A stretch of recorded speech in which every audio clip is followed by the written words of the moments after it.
What's going on, everybody? This is Maximilian. I'm finally done with all my exams, turned in all my papers, blah blah blah. Semester's over, so I can finally upload another video again. Sorry about that hiatus.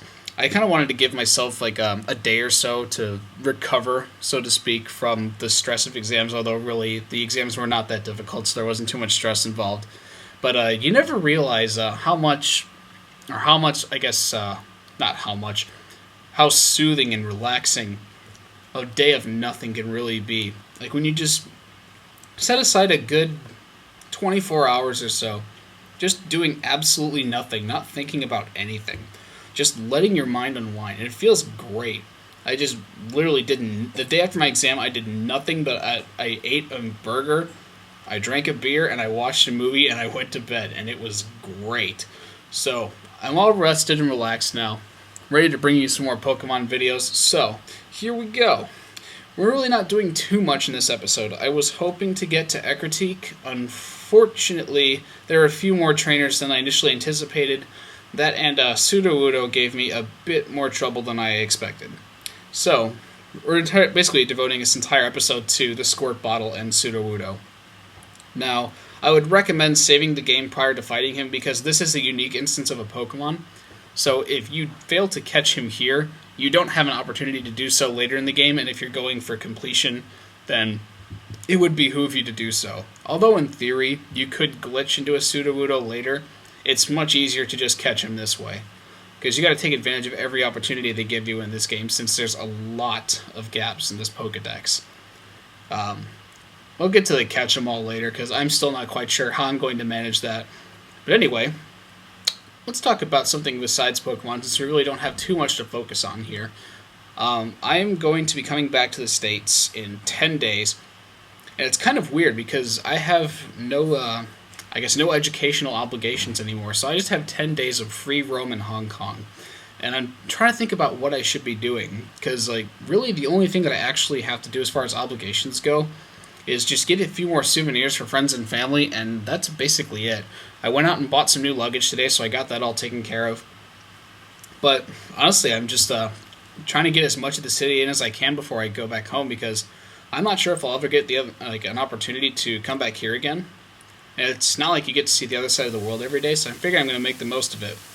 I'd like to go up to Victoria Peak, because for whatever reason, I haven't done it yet.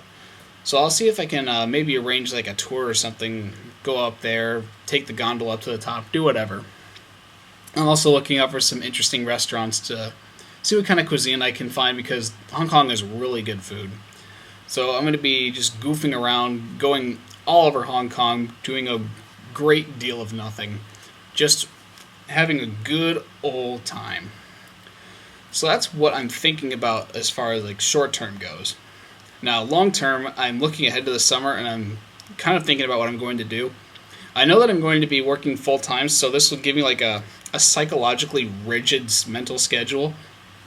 So that way it'll be a bit easier for me to upload every day, because the way a freeform college schedule works, and the way you have different classes and different time commitments every day, as well as the intervention of weekends, I don't really have a set schedule in my mind of when I want to record a video. I just kind of spontaneously think, oh, I haven't uploaded in a day or so, maybe I should do it now. But now that I'm working full time and I actually have to, okay, get up, go to work, eat dinner, come home, I actually have a set time when it's easy for me to just sit down and think, okay, now would probably be a good time to do a Pokemon video. So I'll be probably uploading every day this summer. I will try not to break that routine, although I have to say that I may be hanging out with friends on the weekends. So expect at least one every weekday. That's what I'm going to try to shoot for. However, since I do have to have somewhat of a social life in between work and YouTube and everything, I'm going to be hanging out with people on the weekends. I may be going out of town. And then I will occasionally be doing this side project with Merca Durka. I'll be bringing some interesting videos. It could be real life, it could be zombies, who knows. We'll make it up as we go, because summer's not quite here yet. Well, I guess it technically has, in the sense that pretty much everybody in the States is out of school now, but I am still stuck in Hong Kong, so my summer has not yet begun. But I'm going to be doing a lot this summer, and I'm going to try to get as much content out there as I can for you guys, because I know you guys enjoy it, I enjoy it too, And I want to continue to grow my channel, and not only that, I want to complete the walkthrough. Because, I mean, what would be the point of the walkthrough if I didn't complete it? It would suck to have put all this effort into it only to see it just stop. So, I'm going to continue with that. Also, I may be, I wonder if I'm going to be doing any road tripping this summer, because when you're working full-time, like, a weekend really doesn't seem like that much. It's not a lot of time. Although, you could potentially make the most of it. I'm considering doing maybe, like, a random excursion somewhere, who knows. More than likely, it would be for a Magic tournament, because that's how much of a nerd I am. For those of you who don't know, I play Magic. I do play in tournaments occasionally. Like, I was much bigger into the competitive scene a while ago than I was now. I'm a bit more of a casual player, although I do fancy the occasional tournament experience. I'm actually going into judge training. I passed my rules advisor exam a few weeks ago, and I'll be working with some judges at a few pre-releases coming up. And honestly, most of you probably have no idea what's going on here or what I'm talking about. But yeah, that's one of my passions in life, is Magic the Gathering. I really enjoy it. I enjoy the community. It's something that I share as a common interest with a lot of my friends, so it's just something that's really easy to, you know, get together and do and hang out. It makes for a great conversation topic, and it's a very strategic and mentally engaging game, so I enjoy it thoroughly. But enough of my nerd aside. Let's fight a Sudowoodo. So, you'll notice that I did things a bit differently here. I actually went for the route of hypnotizing him first and then beating him down. Although, considering that he knows Rock Throw, and if your Hypnosis misses on the first go-around, your Ghastly could end up being dead. So what I'd recommend doing is throwing out a strong Pokemon like Croconaw or Quilava out there first, so you can bludgeon him a little bit. Afterwards, you can throw out your Ghastly and hypnotize him when he's weak. Because you are going to have to hypnotize him or paralyze him or something. Because without a status ailment, he's pretty much impossible to catch. At least with the Pokeballs that you have at the moment. You do have access to Great Balls, although it's not much of an improvement. It just makes things much easier when you have some kind of a status ailment on him. But I'd just be very careful when you're like flirting around with his low health range. Throw some normal attacks at him, because those will do minimal damage, and it's easy to control. And don't be surprised if he goes and kills some of your Pokemon, because he actually is surprisingly strong, and he will do it if necessary. So, put him to sleep and throw a Great Ball at him, and you should be good to go.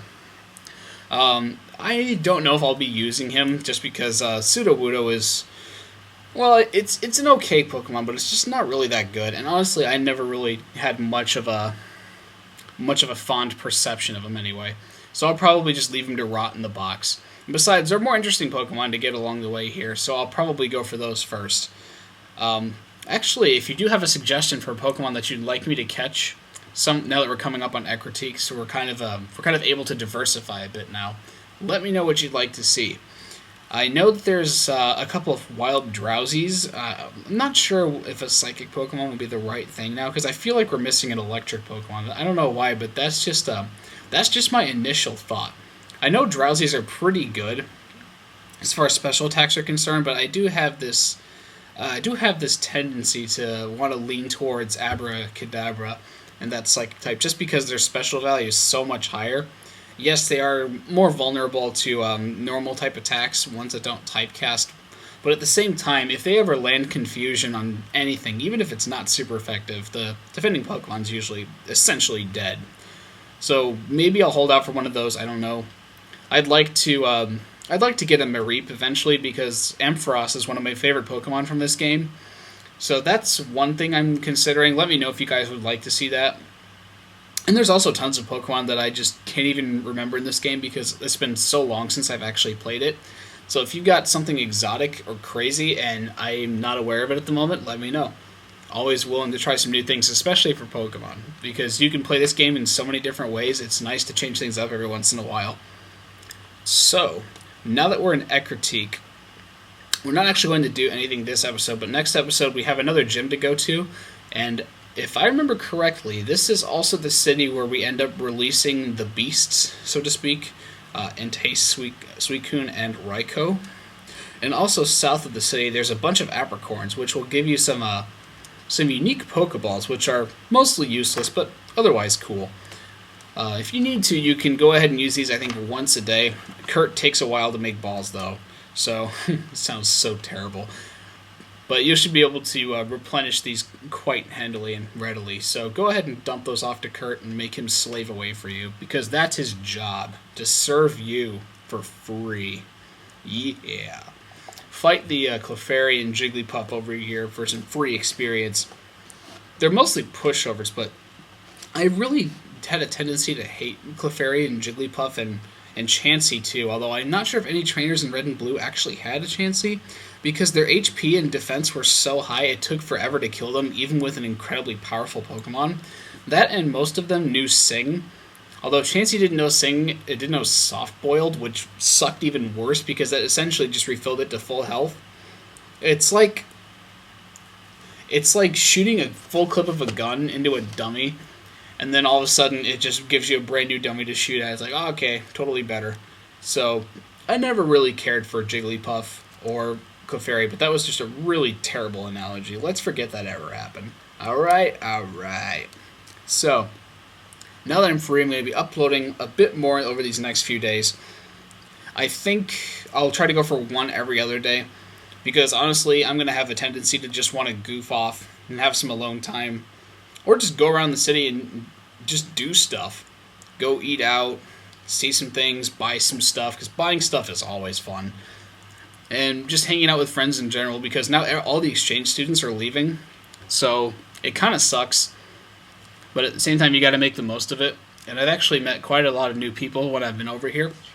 And I've made some pretty good friends, so I want to make the most of it, say goodbye to them, send them off, wish them a happy future, I suppose.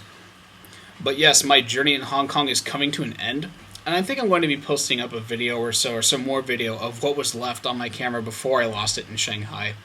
So I'll continue with some more of that as well, in addition to Pokemon. But for now, this is Maximilian. See you guys later.